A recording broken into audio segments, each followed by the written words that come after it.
যে টিকটক অ্যাপসে রেফার করার মাধ্যমে অনেকে অর্থ উপার্জন করছেন, এটি ইসলামের শরীয়তের দৃষ্টিকোণ থেকে জায়েজ আছে কি নেই। এর উত্তর হলো, টিকটক অ্যাপের মাধ্যমে কী ধরনের কাজ করা হয়ে থাকে সেগুলো আমরা সবাই কম বেশ জানি।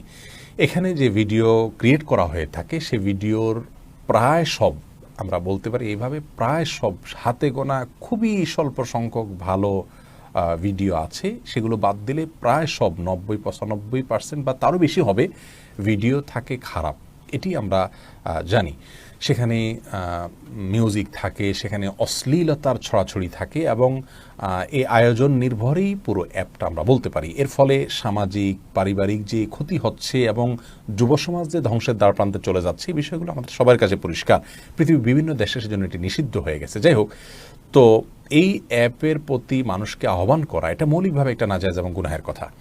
কারণ যে জায়গায় গেলে মানুষ গুনাহ থেকে তো বাঁচতে পারবেই না, বরং সেখানে যাওয়াটা তার গুনাহ এবং পাপের পথে হাবুডুবু খাওয়ার জন্য অনেকটা। তাহলে কেমন যেন তাকে ডেকে এনে আমি পাপের পথে প্রবেশ করিয়ে দিলাম।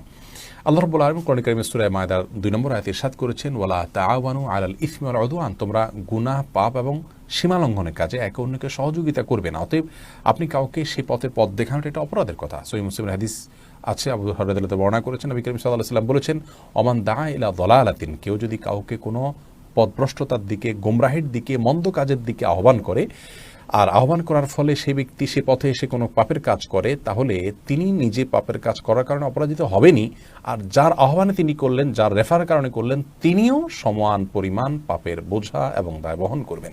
এখান থেকে পরিষ্কার যে এ ধরনের অ্যাপের প্রতি মানুষকে আহ্বান করাটাই গুনাহের কথা, সেখানে আহ্বান করে উপার্জন করাটা অবশ্যই গুনাহ।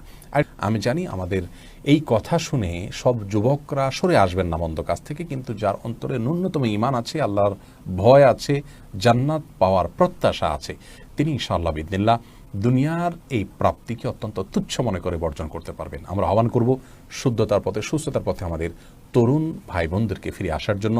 আল্লাহ তাআলা আমাদেরকে বোঝার তৌফিক দান করুন।